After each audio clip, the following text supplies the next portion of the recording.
Boredom is the devil.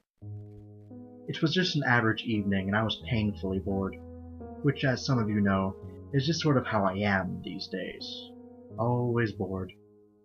But with the help of books, YouTube, damn you Eric getting me hooked on Game Grumps, and video games, I've been able to escape the boredom.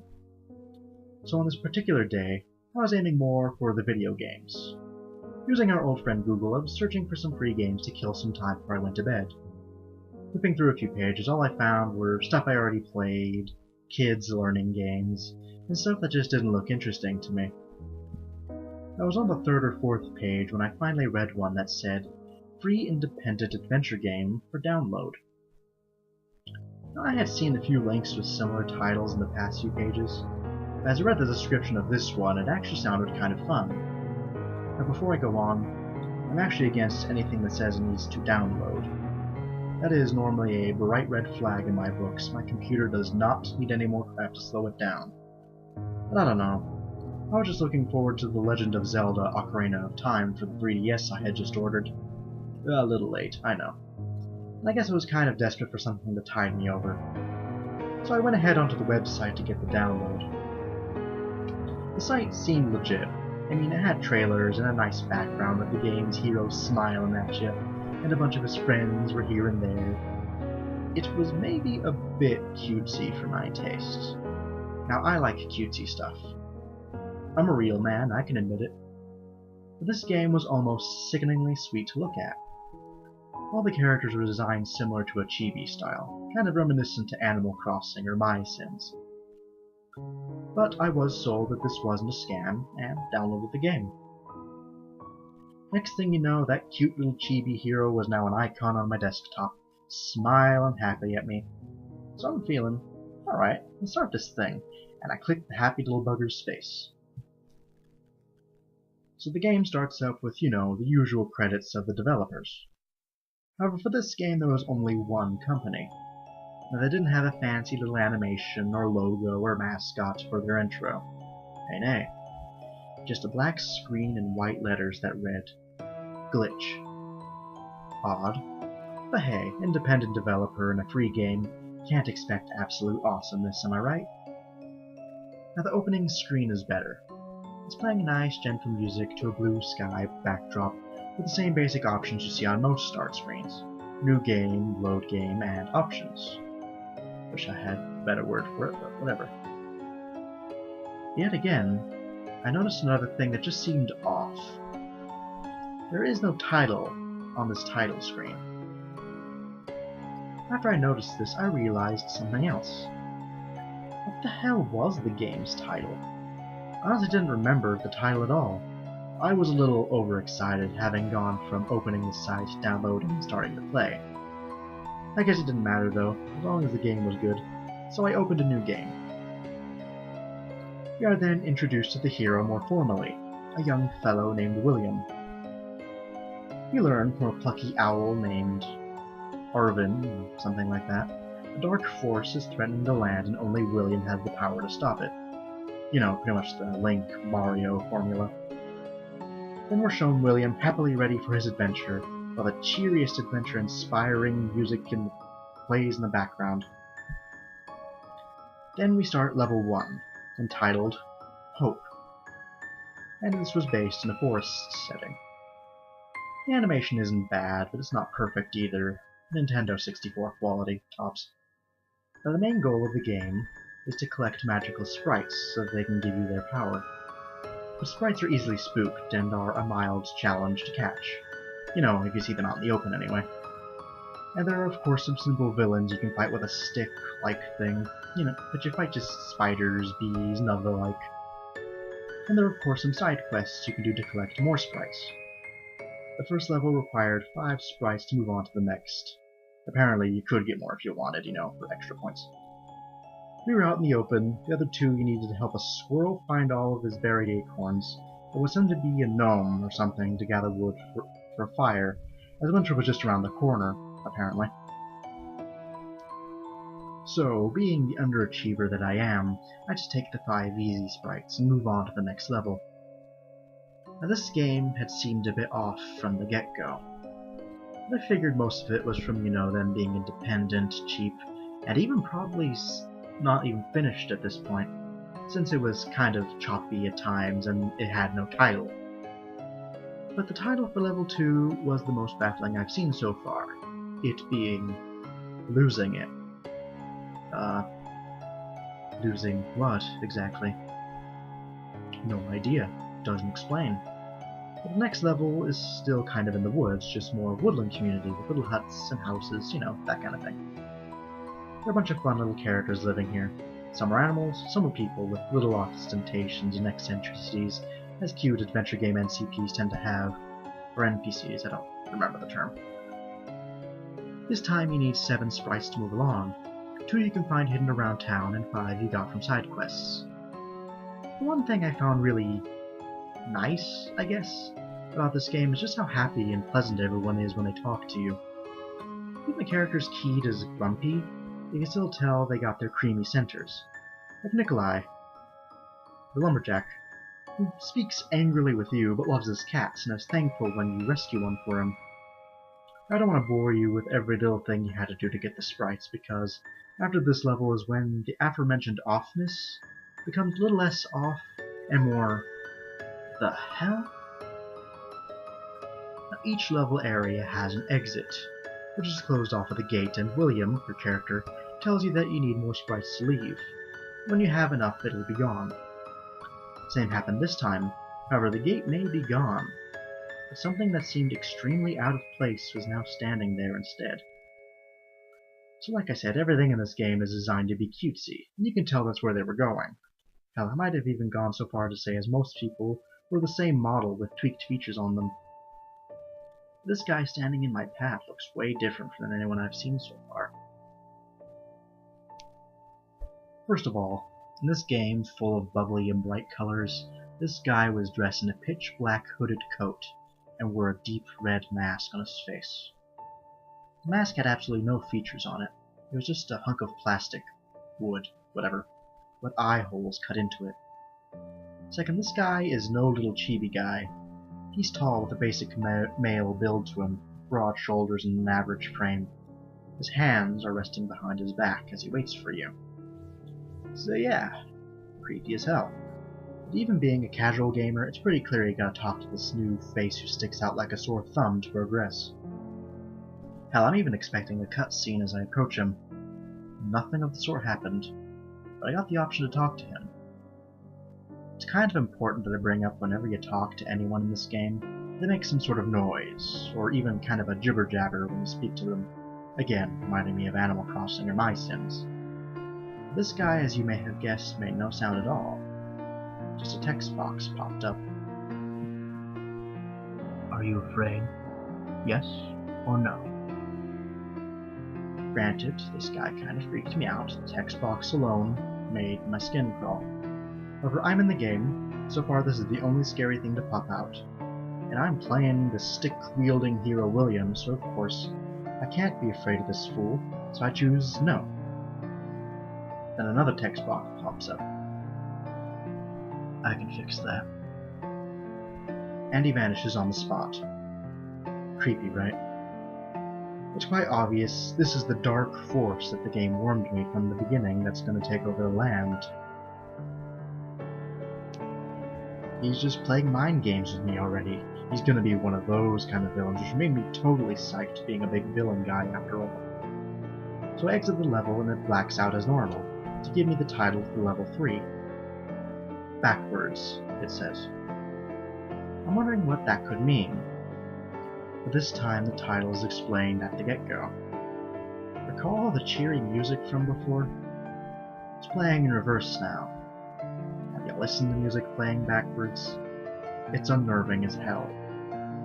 Other than that, however, nothing in the game has really changed. You want to collect 5 sprites again, and overall the gameplay hasn't changed in the slightest.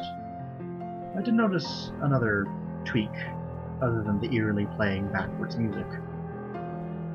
The people in town weren't as happy to see me as the ones in the previous ones. Most of them seemed kind of spooked, saying, "The darkness is coming." Stuff like that. Then there are the ones who actually seem kind of annoyed with me, saying stuff more along the lines of, "What did you do?" or "You did this, didn't you?" So this stopped being cute and went to being really creepy pretty fast. But to be honest, I'm thinking that's actually a pretty sweet twist if that's what they're going for. So I play through and get my sprites, and just like last time, when we finish, the guy in black with the red mask is waiting. I walk up to him, just like last time, and the same text box from before appears. "Are you afraid? Yes or no?" "You're not scaring me, you little bitch," I think confidently. So again, I choose no. This time a different text box comes up.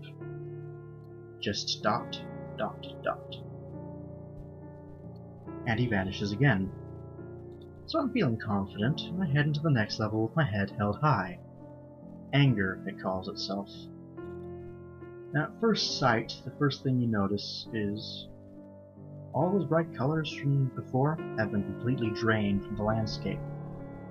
And along with the still, on loop, backwards music that started last level, some very disturbing murmuring from an unknown source joined in every now and again. It kinda sounded like...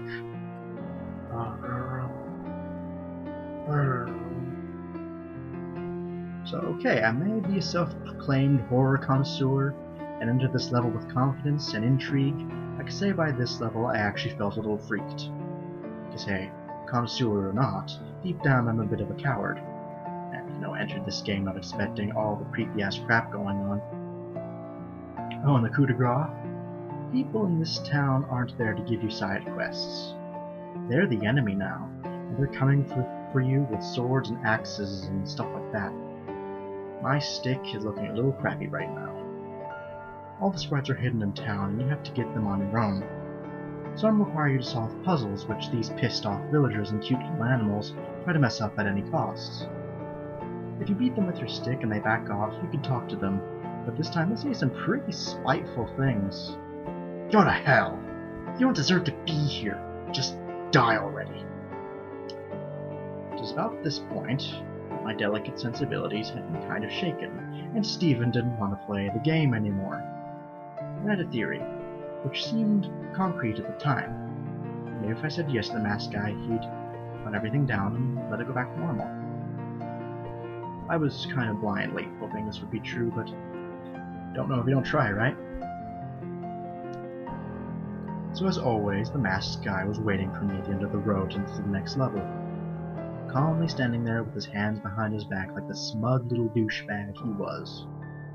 I walk up, talk to him, and as always, "Are you afraid? Yes or no?"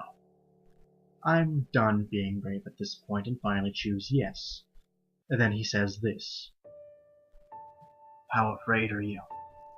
Pretty scared? Or please stop?"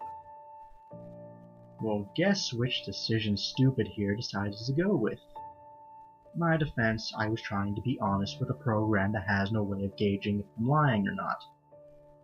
Regardless, I chose pretty scared. "I can do better." And he vanishes. No, no, no, no, no! You can't do better, make things cute again. As a big middle finger to that phrase, the next level is called Terror. All I can do is groan. The first thing that hits me in this level is the backwards music that had been playing was abruptly cut. There was only the sound of wind rustling through the trees and the angry jibber-jabber of the townsfolk. Oh yeah, they're still pissed with me. Also more aggressive this time and come right at you from the get-go. Been saying that a lot recently. I should probably choose another phrase. Anyway, your goal to get your sprites this time is to try and avoid the people at all costs. But they are everywhere, and they want my head on a platter. Bunnies and cute little girls want to slaughter your ass. Now, if the lack of music and watching these little chibi characters filled with bloodlust out to murder me wasn't bad enough, every now and again strange faces and even beings form themselves in the background, such as in the pattern of walls and the bark of trees, and that creepy murdering comes back when it's coming from them, at random. And now that you know the source of the sound, the developers figure the volume should be louder. I hate them. But I found the sprites, and this time I knew how to answer the masked asshole this time. I found him, talked to him, told him I was afraid, and asked him to please stop. To which he replied, "No," and then vanished. Well then, fuck you! I was pissed, and at this point, I just wanted to show that prick up for really putting that shit on me. Even with the title Dread for level 6, I was going to get this guy if it killed me. This level was very similar to the last one. People were out to kill you, you gotta sneak by, no music, those bastards in the walls. But now, even better, if you stand idle too long, guess what happens now? You get little freaky flashes where any person, creature you see goes between being skeletons and normal really fast, and the background will go from slightly drained to pitch black with red highlights. The little screaming noise that goes along with it, these fits, doesn't help at all. So my paranoia levels are a little through the roof at the time. So I find the sprites, go to the masked man, and tell him I'm not afraid, even if I'm on the edge and paranoid now. But I have a go fuck yourself attitude backing my fear, so I'm telling this douche I'm not afraid. His response? So you say.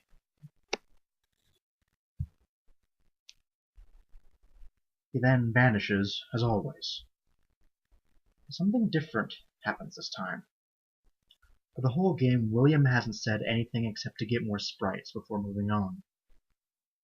You just pick his response and the characters get the gist of what you say, sort of following the Link and Mario formula. This time, however, a text box appears after the masked man vanishes that read, "Please, stop this." Fucking goosebumps, man. But I press on to level 7. Despair. This time things are considerably different. All the effects added in previous levels are now gone. I'm in more of a town than a village, with bigger buildings made out of stone more than wood. This town is dead silent. Not even the wind through the leaves was going. Those random forms that murmured at you were gone, the murmuring itself along with it. Even those random epileptic fits you got in the last level were completely gone. Biggest thing that changed, though? The in-game characters aren't mad at you anymore. Also, the game had been slowly progressing to night this entire time, the last few levels being kind of in between dusk and nightfall, so it was dark. There were still people, though, but they all seemed really depressed. Not to mention, if you talk to them, they say even more depressing things like, "All hope is lost," and "What's the point?" So the tone slowed down considerably.